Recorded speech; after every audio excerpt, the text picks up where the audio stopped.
All right. I'm going to just pray to get started real quick. Then I'll talk a little bit about see what happens.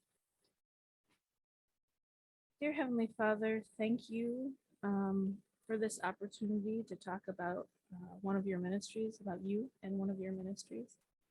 And thank you for all the people who are here to listen today on Zoom and in person. And just please help me to represent See You at Home well and to represent your word well and really to speak with your words. In your name, I pray. A couple people here asked me if I would talk a little bit about See You at Home and what exactly we do other than one winter night, which is the thing everyone hears about, right? And so that's what I'm doing.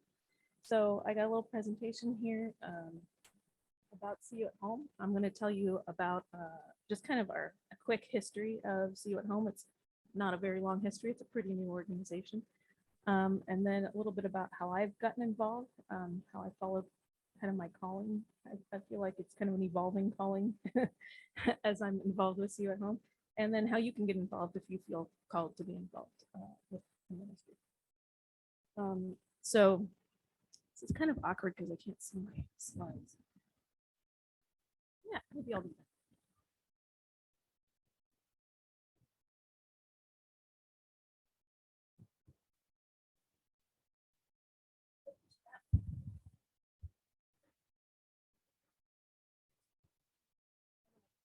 Okay, that's good. Can you guys hear me okay? All right. All right, so See You at Home was founded in 2011 by Melanie Jackson. And actually, I want to read a bit about how she was called to start the ministry. She was part of this church. And actually, I think in 2011, she hadn't joined our church yet, but she came and spoke about See You at Home, about her experience. And it was part of what called me to the ministry, how she spoke about how she was called. And I just thought her words were really powerful of that story. This is the only time I have to hold something, so forgive me for juggling the microphone situation. Okay, so this little passage is about an experience she had when she was out with the Canteen Run. So if you're not familiar with that, the Canteen Run is a partnership with the Salvation Army. They go out and they used to go out in an ambulance. Now they have a truck, I think. But anyway, they go out and distribute toiletries and snacks and T-shirts and that kind of stuff to people out on the street. So still running. It's a great ministry too. So anyway, Melanie was involved with that. And that's so she says, it was a dark and stormy night. Well, more like a cold and blustery night in central Illinois. On that Monday night in December 2010, with snow on the ground, snow falling from the sky, and a brisk north wind howling, the Canteen Run's mobile ministry truck pulled into the parking lot of the IHOP on Urbana's Green Street in Cornerstone. The IHOP that used to be there. Three men slowly made their way up to the back of the truck. They were cold, really cold, and their unkempt appearance and stale odor. Several of the volunteers in the truck already knew the men by name, and they started talking with them. I noticed that one of the men wasn't wearing gloves. His fingertips were starting to get dark, frostbite. A disconnect. That simply shouldn't be happening here in this affluent and educated community. We're literally standing on the campus of the University of Illinois. We served some hot coffee to men and provided them with blankets. They said they would be spending the night in the underground parking garage, out of the wind and snow, but with little protection from the bitter cold. One of the volunteers on the truck asked if we could pray for them, and they agreed. Everyone piled out of the truck and we joined hands in a circle. The prayer was simple: for God to take care of these guys tonight, to protect them from the elements, to watch over them until morning. Then one of those guys started praying for us. He thanked Jesus for bringing people to care about him, and he prayed that we would be saved. That prayer was the game changer for me. I remember Melanie sharing this, and I remember her tearing up. And so then I tear up every time I read this. This is part of our volunteer orientation. I really got to get it under control. Anyway, when when I climbed into the Canteen Runs truck for the first time that evening, I had no idea that one of the guys from the street God now had no clue. So from there,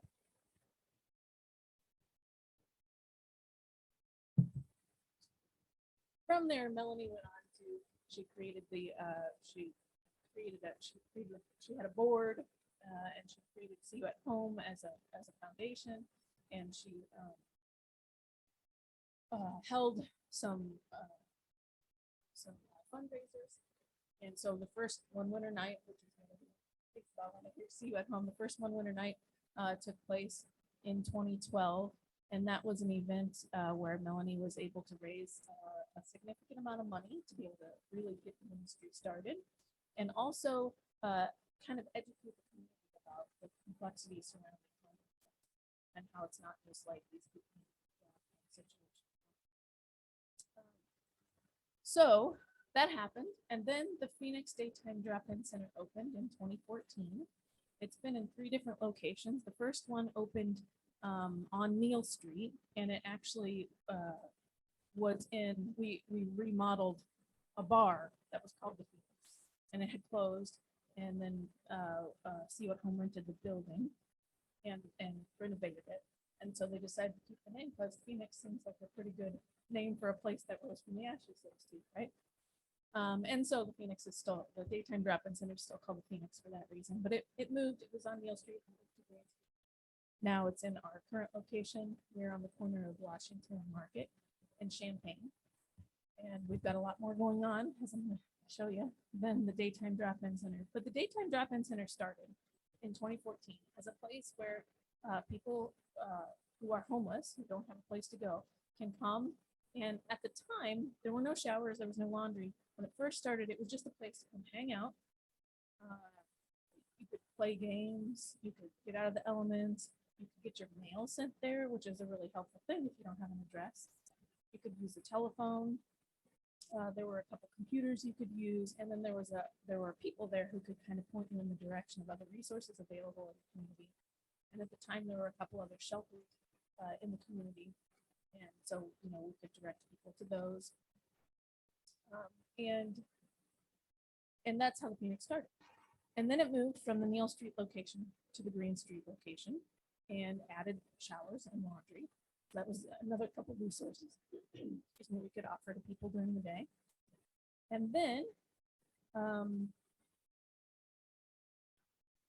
it was in 2018 that we moved. I may be a little off, but I think it was in 2018 that we moved to the location where we are now, which is a much bigger location. In the meantime, the shelters in town closed for various reasons, mostly due to funding. So there were no shelters in town.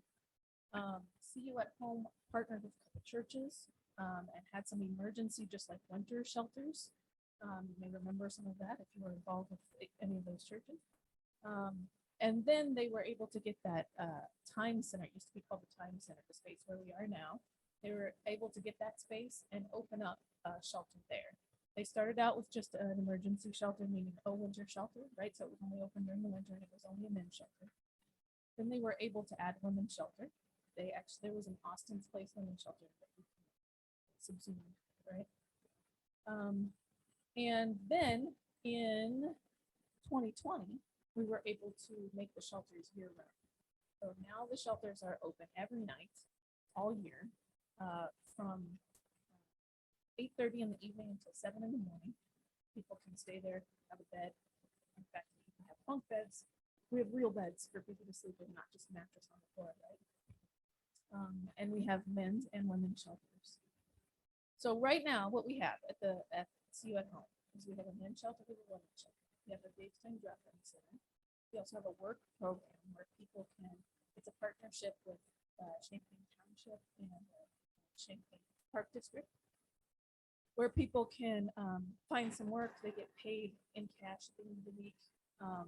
And there are also some accountability factors involved, but it's a nice opportunity for people who are trying to get a job but maybe can't hold down a regular job because of mental health problems or addiction problems that they're working or past felonies. that's been a really successful program. We also have some street outreach that we're doing, and we have case management. So when See You at Home first, well, when the Phoenix first started, we had one case manager, and that person was also in charge of the whole Phoenix. So there was not a lot of case management going on. It's mostly just kind of pointing people in the direction of the which was, more than there was before the Phoenix was there, right? Then last year they added one case manager, like full-time case manager position, apart from managing. And now we have 3 case managers and 2 care coordinators. So basically 5 people who are doing case management. And the idea there is that we're really trying to provide some stability in people's lives and help them make changes, lasting changes, because we're dealing with people who keep coming back to us, right? Because they're dealing with really, and we're glad they have a place to come. We're glad they come back to us. But also, we would like them to make some progress, right? Which we do see some progress. So, because we have this goal of stability, right? Our next kind of thing we want to establish at See You at Home is a 24-hour. I believe that we have staff and funding in place, or scheduled to be in place by this winter. So this winter, we're really hoping to have a 24-hour shelter. We'll still have the daytime drop-in center for people who are still have the Phoenix, 24-hour shelter, so that people won't have to go back on the streets during the day, maybe around elements that are pulling them back down and they're trying to break, right? Not to mention, sometimes it's just really cold out there, really hot out there, raining, So I think it should be a really important step. So that's kind of, in a nutshell, the smallest nutshell I could have.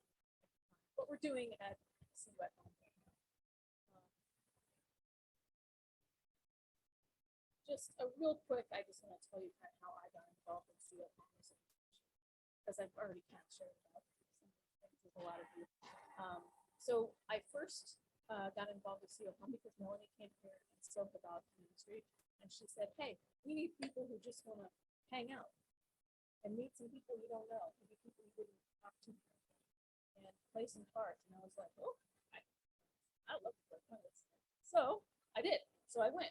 I started going like once a week. I learned how to play spades, which is not my favorite card game. And I just kind of went once a week for several years, right? I made friends there. Friends come and go at the Phoenix, but some stay for a while. But also, when you're volunteering at the Phoenix, you kind of feel like you're not doing anything because you're just sitting there playing games, right? There are other things you can do volunteer as well, but I'm here to tell you it's very important. But at a certain point, I was doubting, right? I was feeling like, is this really like what I should be doing in my time to serve the kingdom? Like, is this really, this feels like too much fun, So I remember one time specifically walking to the Phoenix for my regular shift as a volunteer. And I was singing over and over in my mind the song that we sing sometimes, Jesus is the Velvet Underground song. And the lyrics are, "Jesus, help me find my proper place," right? And there's more. That was the main thing. So I was just singing that over and over. On my way there, and I was just singing it, and I don't remember what happened that day at the Phoenix. I don't remember the details, but I remember that it like kind of sealed the deal. This is your proper place. So I guess that's just an important part of my feeling of really being called to work, or at that point to volunteer at Phoenix, was that like I was kind of poking at, like, is this for real? And God was like, "Yes, come me, save it." So Anyways, there was that, and then just briefly, the other thing I wanted to share was that. So for several years, I volunteered, and then last summer I started working there full time, and God basically called me to work there through Facebook. It can happen, ladies and gentlemen. God can use anything. So I'm not going to go into the whole long story about that because there's other people who need to talk. But I felt a very strong sense of home, the strongest I've ever felt. It was very clear that God was with me. And it was a huge change for me in many ways. And I was not looking for full-time work. I wasn't looking for change. I loved my career that I already had. But I followed that calling, and it's been such a huge blessing. I think to the organization, it looks like to me, but also to me personally, it's good. Of course it is, because I'm following God's calling, right? That's kind of how it works. Well, thank you, John. I'm trying to be. I hope so. And I love that song. So anyway, that's just a little bit of fun. And I just want to encourage you to kind of do the same thing. You know, I mean, I'm not calling anyone out saying you're not doing the same thing. Just remember to check on your calling. You know, it's not like you get one calling and that's it. At least for me. I mean, some people have to. It's different for everyone. But at least for me, my calling has changed over time. Right? So it's good to just kind of pay attention to nature. So, you know, with that in mind, if you feel like God is calling you to do something, I have some opportunities for you. So this is just kind of informational, but there are 3 main ways to be involved at See You at Home. One is to pray, which is accessible to everyone. Anybody can do that one. And we have a list of current prayer needs that I'm about to put on the website. I've got to control the website's very simple. You can also, and I'm going to show you that list, but then you will be able to find it on the website. You can also volunteer. I am the volunteer coordinator at See You at Home, so you know, if you need a contact, if you're feeling like you need to volunteer, right here, this is who you talk to. There are many ways to volunteer. I'll show you some examples here in a minute. Okay, obviously, it makes a huge difference in the way we can serve our clients. I mean, just having volunteers in the Phoenix, especially, just changes the whole atmosphere of the place. It's really kind of incredible. Not to mention, you know, it relieves staff of things so they can focus on, you know, serving clients. So there's the practical things. There's also just the spiritual aspect of it. And there's lots of benefits for you if you're volunteering. I mean, I can't even go into all the ways I've grown just from volunteering. Plus, it's given me a whole new career apparently, which I wasn't even looking for. But I've just learned so much about volunteering there. And then finally, of course, you can donate. We always need money. We're mostly community supported. We have applied for some grants to cover the expanded services going 24 hours and that kind of stuff, but we're still largely community supported. So you can donate money or items, and I'll show you the things you need. So real quick, these are the things we ask people to pray for. I'm not going to go through all of them. You can find this on the website, but basically we've got a lot of things you can pray for. So if you want to just pray in general for See You at Home, God, please help See You at Home, that's fine with me. But if you're the kind of person who likes to know what the nitty gritty and what specific things you like to pray for, volunteer. So it used to be just kind of come and hang out at the Phoenix, which is still very much appreciated and open to anyone. But we've also created some actual volunteer positions because some people feel real awkward when they just come into the Phoenix and they're like, so let's talk to people. I don't know these people. You know, it can be depending on your personality and how you operate in the world, you know. So we have several different positions you can do within the Phoenix. You can help set up before we open. You can be a greeter. That means you're answering phones, you're sending people in as they come in, you're handing out mail. You can be an activities leader. That means you're like running a game table. Like we have this dice game that people go crazy for. You can be a laundry or shower concierge. Doesn't that sound fancy? You don't have to speak French to be able to do this. No, don't worry. This is just, we have people who come in and do laundry. We only have 3 machines, well, we 3 washers, 3 dryers, so we get a list. So somebody to kind of run that list, keep things moving along smoothly. Same with the shower. We always need a barber or hairstylist, especially if you have experience with various hair types. Um, and we need extended hours attendance. So that means when it's really hot, heat advisory, or really cold, we have extended hours, and then we try to get volunteers in to help us staff. We obviously have staff there as well, but that helps us, it helps keep us from having too many staff stretching the time. But we also have some other positions. So if you're not available Monday through Friday, 12 to 5, because I don't know, you have a job. There are some jobs that have more flexible hours, of course, but lots of people are like, hey, I want to volunteer. Oh, I work there. So we have some other positions for you. You could be a volunteer ambassador. That just means you're representing us to your church, school, organization. And that could be you just like talk for a few minutes about what you do and let people know what the volunteer opportunities are. It could be to help staff the farmers market table, which I did yesterday. It was a lot of fun. So that's the kind of thing that a volunteer ambassador could do. Donation drive organizer, kind of a similar thing with your church, school, or organization, but you're hosting a donation drive. Administrative support, we need people to help us write thank you notes to donors and other volunteers, and maybe stuff envelopes at some point. And that you can even do at home. Photographers, we need like a professional photographer to help us take some pictures for our website and our social media stuff. And a facilities advisor. Think Jerry Rabbit. Okay. So what he does, or I'm not asking Jerry to do anything else. He's busy enough here, but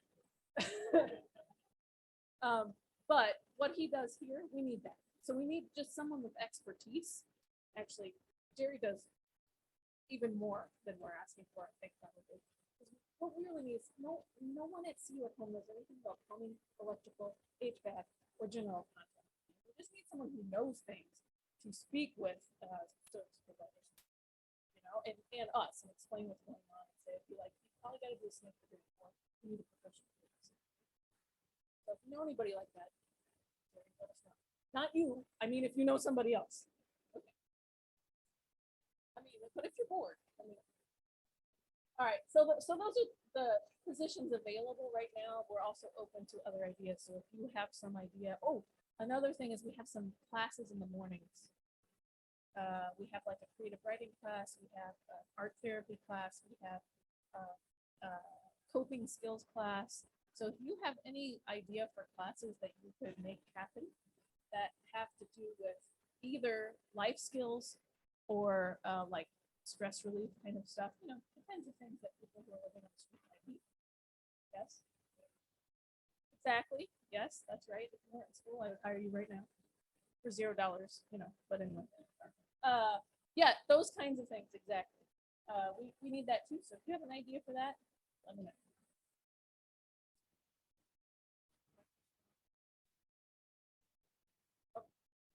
All right, and then finally donate, and then I'll be done this way.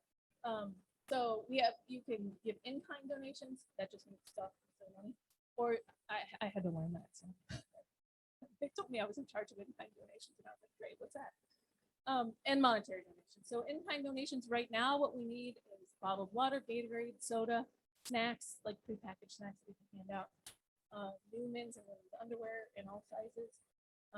We also hand out socks, but we actually have a lot of those right now. I don't have everything to hand out here, just the stuff we need right now. Disposable rain ponchos, nail clippers, and notebooks and pens. Those are all things we need if you like to give things. And then monetary donations. There's a lot of different ways you can give. If you want to give to me, I'll get it there. If you want to mail it to us, all our information is on the website. There. And I can also give you the card. The website's up. So that's all I have to say about See You at Home. Like, give other people a chance to talk about their stuff.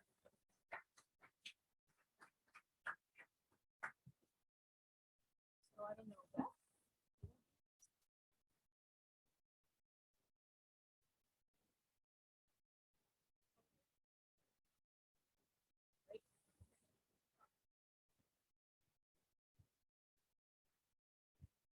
This one will be fine.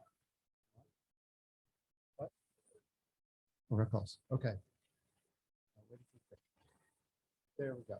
Hi, my name is Scott Irwin, and First, you should know I'm Nancy's second cousin. So that's my favorite thing. Like on my grandparents' side of the family, they immigrated from Sweden. So my coming home experience was many years ago. I visited Sweden for the only time, and I walked around and I said, "Oh my gosh, I'm home. Everybody's eye level. They all burn up in the sun." That's it. But I'm here. I am Kate's dad. Okay. So I'm the father-in-law of David. And so just want to report on some experiences from my visit. And my wife has now visited twice. She went in March. I went in June for 2 weeks, and she just got back. She would have gladly joined us, but she's still dealing with jet lag. And so because they're 7 hours ahead of us. So this is a picture of David and Kate, and I picked it intentionally for several reasons to just talk to you a little bit about what I've learned and what I've observed. And I just want to share that and give you guys, as a descending church, an opportunity to ask questions. So this picture was taken at an all-church picnic that they had on the military base. So the church, just to refresh your memories, is a church that is planted by a ministry called Freedom Outreach. And they plant churches near military bases around the world. So the military base here is the Sigonella, Sicily air station. It's a naval air station. And this is on the base. So that gives you just a little bit of the idea of where it's at. It's on the extreme far eastern edge of the island of Sicily, right in the middle. And two things, just the details, I had never traveled to that part of the world, that are really interesting, is it's hot. And one of the reasons is you don't realize how far south Italy goes, and Sicily is down there. You're literally only 200 to 300 miles from the north coast of Africa, where Kate and David are. And so you can imagine the summers. It's like Phoenix hot in the summer. Normally, often over 100, up to 110. Gets really hot. The second thing that's really interesting for a Midwestern corn, soybean farm guy like me is you can see in the background is Mount Etna, which is the largest active volcano in the European continent. It's tall. It's 11,000 feet volcano, and I learned it's always active. So you can see, if you look closely, you can see, that's normal white plumes of smoke coming out.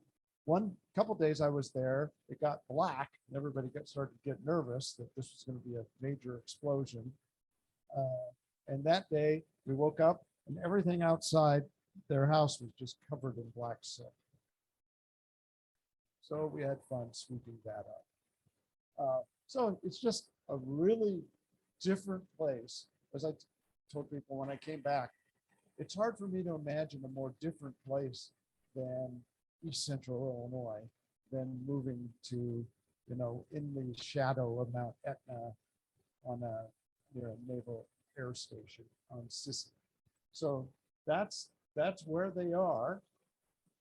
And that kind of segues into, the ministry that they have. And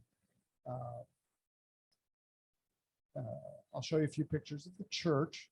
But I really, God touched my heart when I was there about the ministry that Kate and David are engaged in with the servicemen and women that are located there. you just have to get to, visit with a few of them. And I had the chance to do that and just get to know people, and just what a unique environment it is. First off, everyone's, almost everyone in their church, except a few local Italians that go to the church, are in either the Navy or the Marines. Some of them are posted to NATO. There's all sorts of military organizations there are represented, or their families. And just to give you an idea, it's just hard to imagine a church that's so transitory. The longest anyone will be there is 3 years. And there are people there for as short as a few months, 6 months. And they're just constantly moving. The military just has them moving constantly. So that's a really different way to have a church. And so that's one of the huge challenges that David has in shepherding that kind of church is, how do you build community? How do you, just keep a church vibrant and dynamic with that kind of turnover? And I could see, why God called David there, his personality. I mean, God will use it. You just have to be really out there because of the turnover of people. And the second thing that God touched my heart with was just meeting the servicemen and women was, what a sacrifice it is to these families and the people. They're often sent over there without their families, so they're back and problems. They're a world away, or you're bringing kids over and just moving constantly, and they're in a new country for a 2-year or 1 year or 3-year posting, and the kids and the family, they're all trying to adjust to this. And so I'm not from a military family background myself, and just to see and just look people in the eyes and hear the issues and the problems that they have to deal with in that military transitory life. And so that's the environment that God has called David and Kate to minister. And boy, the need is huge, and I'll talk a little bit more about that in a minute. I will say, the place certainly has natural beauty, and it's rugged. Found the people very, very friendly while we were there, so that's interesting. But it also has a lot of challenges, and I'll talk about that. I'd say an accurate way, Kate described it to me this way, that it's neither first world or third world, it's second world. It's a pretty accurate description. The electricity is not very reliable, things like that. A few weeks after I got there, they went a whole week without water at their house because nobody knew why, but the utilities just didn't work for a week. And so, that's just stuff that they have to deal with. So if I can have the next picture. So this is a picture I took, now moving on to the church itself on Sunday that I was able to go. That's Kate and David and Izzy. That's their now 2-year-old daughter. And as I said, when you sent them as missionaries, you thought you were sending a family of 3, but you didn't know you were sending a family of 4. Because when they moved, Kate was pregnant, even though she didn't know it. And so she'll be delivering their second child next month, 1 month away. I'll talk about that in a minute. That'll be a prayer request for you guys. She's had a very good pregnancy, and so that's going well. It's going to be another little girl, and so that's going well. So I want to talk about the church itself. It's really not any experience I've had. So the military base has, it's called Mass 1 and Mass 2. So they have two different parts of the military base, the naval base. It's a naval air station because we're not on the coast. We're about 15 minutes from the coast. But they have all these residential compounds. And the church is located in one of these residential compounds. And so like a challenge that you wouldn't ever think about, since it's inside the compound and there's a gate, you have anybody that comes to church has to have a gate pass. And so they constantly deal with, somebody want to go do something at the church. Well, do they have a pass to get through the gate? So it's just logistical stuff like that. You have to deal with. They have worked incredibly hard at improving the physical facility. For whatever reason, it was not in very good shape when they got there. It was literally kind of dirty, unpainted. It would just kind of run down the physical building. So they have worked incredibly hard at cleaning it, painting, putting in some new flooring, and making it a much more attractive space. So there's David preaching on the Sunday that I was there. And that's what the front of the worship center looks like. They have a very nice, if you go to the church, if you just showed up, got through the gate on a Sunday morning and went to the church, it's just kind of like one of these moments. You go in there because, you're in Eastern Sicily and it's an American church. The church has regularly, I would say, 60 to 80, maybe 90 people at the services, counting all the children. There's a lot of kids there. But like I said, about 90% Americans, 10% local Italians go to the church. So you go in, the style of the worship, messages, it's an American church. So that's kind of interesting. David does an awesome job of preaching. He's been really working hard on these messages. I think he's being really well received. Next message. So this is a picture of David and I. My visit, this is one thing they were really proud of. They got this wall painted. David has a mission statement for the church. And then they put it up in big letters there. We are a church family who loves, serves, and equips. And so that's just an example of what the church building looks like. Next picture. All right. So this picture I'll show you is my motivation for what I really see, how God gave me a picture of what the ministry, the mission that they're involved in, this is what you sent them to do, is in this little picture. So the background is, one day about 5 o'clock, David said, come on, we're going to go down the Shepherd Trail. Oh, drive to this place? What's the Shepherd Trail? And he says, no, we walk to it. That's cool. I'm very active. And remember, it's 5 o'clock in the afternoon and it's still 95 degrees. And so he's got Izzy on his back. And, I'm walking with him. And this is not a light hike. Like we think of Jason and Seth.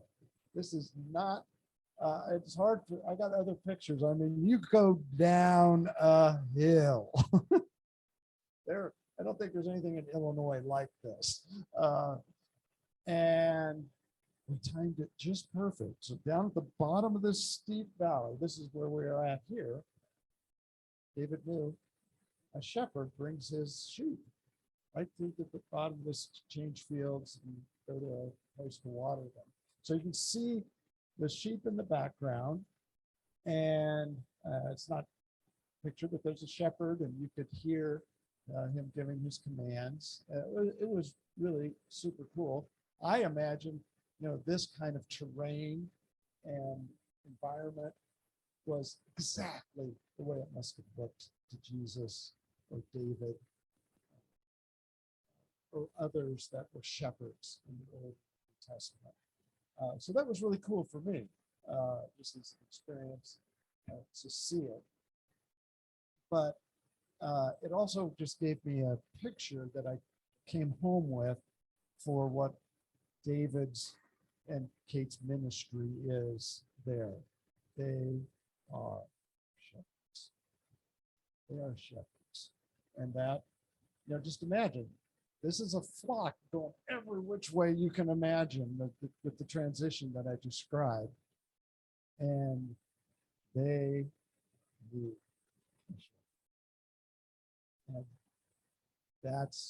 And I think David is really called to do that. In terms of the church, what they're doing, they have Sunday mornings, and that's their focus as the church. They're really working on community building. Like I went to the all-church picnic that they had one night, and they have a Wednesday night Bible study. So these are the activities that they're trying to build. But David, in particular, in terms of ministry, this is where I get into the prayer requests. He has a tremendous heart for the enlisted servicemen and women that are there. The church tends to be an awful lot of the officers and their families. And David really has a heart for the enlisted soldier. And the need, again, for a shepherd is so incredible, because when I got a tour of the main air station, drove up to the main guard, and it's quite dramatic. I mean, these are several guys with M16s or whatever they carry, and sandbags. This is a real military base. And then I said, "My gosh, this is weird." Right in front of the main gate, there's somebody left their motorcycle. And it's not that is stuff. It's a completely wrecked up, super fast motorcycle, because they have so much trouble with drinking and driving. Classic kind of stereotypes of military, getting really drunk and driving your motorcycle or car, whatever you have, and into a cliff or something and killing yourself. Right there. It was so dramatic, and it was so simple. There was no sign. Just leave a crumpled up motorcycle right at the main gate to try to, address that issue. And, you see right across the street from the main gate, all the bars. Everything that goes, you can imagine, that's that close to a military base. And so that's David's heart. Pray for him that, God will use him in the church and ministry to start touching the lives of the enlisted soldiers who are bored, they're in a macho culture, and heavy drinking, drug use, and just all the problems that can happen. And that's really David's heart. So I'd ask you to lift them up that way, because that's his shepherd's heart for them. Because that was David. He didn't admit that as part of his testimony before he was saved through this ministry. He's lived that life, and that's the people he really has to touch. I pray that would happen. Before I finish, just a couple more things in terms of prayer requests. So that's a ministry. That's the heart of the ministry prayer request. They do have some infrastructure needs you can pray for. And the church can think about maybe helping them along and provide this. They're really simple, straightforward. Number one need that they have, a physical infrastructure need is for a generator. It's hot over there. It was like 105. My wife was there, and electricity went out right before the service. And so, main the temperature. These buildings don't have insulation. They had church, got fans out, and so they have a need for a small diesel generator that could power some bases. The second need that they have, again, these things might surprise you, it's a power washer. Fairly small, because they have, I don't know if they're pigeons. I think they're pigeons or some kind of pigeons. And they just, I don't understand it, but they just coat the front of the building, sides, the sidewalk. This is the entrance. It just looks really bad. I don't know why, a hose won't do it. And they just have a lot of things that would benefit from the power. And so the third need that they have is for improvements in the playground for kids. They have a lot of kids, and the playground equipment is what little. It's very little. It's ancient, very limited. So they need a new playground. They need like padded and a nice playground, and then it needs shade, because it's just incredible. I mean, like, the church gets out at 11:30. I was there in June and it wasn't even hot. I could only stay out there, and because it's just the sun is just intense. There's no clouds. And, I was like, Izzy was fine, but for about 10 minutes, I said, I gotta go back inside. So that's their food. And finally, on a personal side, just pray for Kate and David as they navigate the Italian health system to have a baby over there. They've had some issues with Kate's residency status, and that's been a lot of stress lately. And then also pray for Kate as she kind of, transition, or I guess adjusts to life in a different country. And like I said, it's there are much harder places to be missionaries in the world, but this is not an easy place either. It all just kind of adds up. Everything's harder than it is here. Just little things like electricity going out, water not for a week,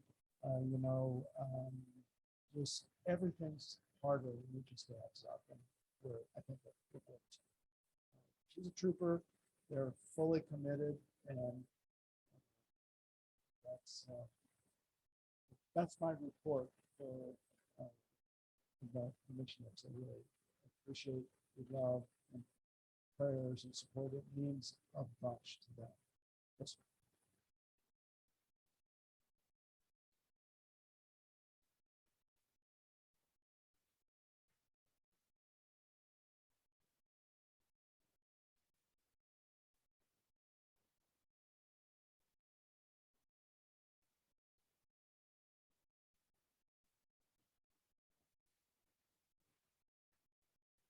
General, they can buy it.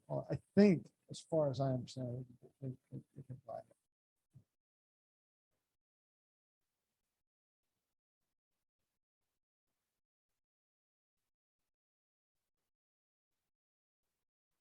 They've made a 5-year commitment. And, as hard as it is on grandma and grandpa,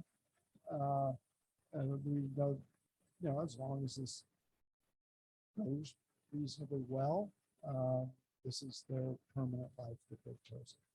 They feel like this is a lifetime calling.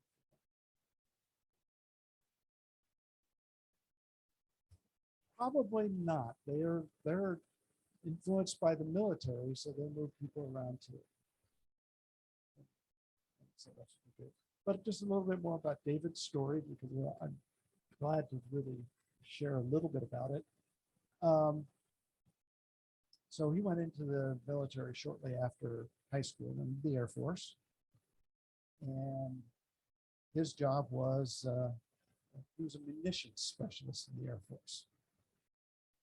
So he was a bomb loader for airplanes. And so in the Second Gulf War, he was on active duty in Qatar. And so, you know, he'd be free. He was enlisted. You know, all of the struggles that think about in the military. And his last stationing was at Aviano, Italy, which is in the north, at an Air Force base there. And someday, it's a wonderful testimony, but somebody invited him to they call it NTI, mission to the military church that was planted at Aviano, and that's where David was saved. And so then, long story short, he had a friend through something called the World Race, did for a year. He was going to come here for a couple months and help with the Vineyard Church with this buddy, and he met Kate. And the rest is history. That's their story. Just one more detail. I'll say it's different about their church. Very impressive, this guy. I call it the Church of the Holy Weightlifter. I have never been to a church this buff in my whole life. You got to see it to believe it. What? Yeah, till I got here with you guys. Yeah, that's right. The way I'd illustrate that, they've made good friends with the optometrist on the base. Wonderful family. And I said, you're the optometrist? Dude. I said, even the eye doctor's ripped because they're all in the military. So thank you. I've probably taken too much time, but I really enjoyed sharing. And Kate and David do so mean so much to them at the Sunday church. So thank you.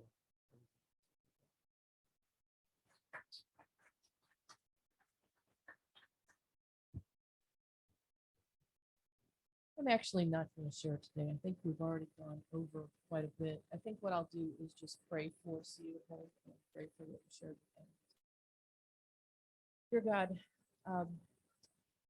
thank you for the privilege of being a part of your work in this world, locally and globally. You call us every day to shine a light and shine your love in places that need it. And more importantly, with people who need it. I thank you for See You at Home and for the way they reach out to those who are shut out of places. They instead welcome them in and have a mission for them. I pray for every man and woman that enters See You at Home, that they would feel your love, feel something different in the place. They would feel you calling to them. Cheryl talked about her calling. May the folks who come in to See You at Home feel you calling them. That there is a God that loves them, that reaches out for them, that shepherds them. And Father, then we pray for the Hamiltons as they're in Italy. They are called to be shepherds there, to care for those in the military, to care for the locals, to be a church that loves, serves, and equips. And we just pray for them that they would feel your power. And I pray, Father, that they would really tap into your power and your love for them. We cannot give when we don't first receive.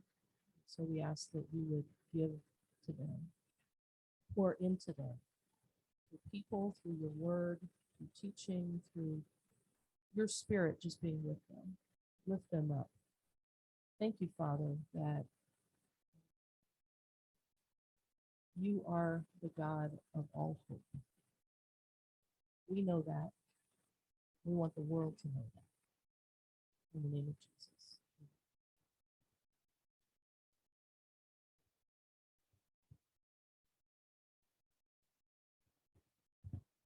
It's our time of communion.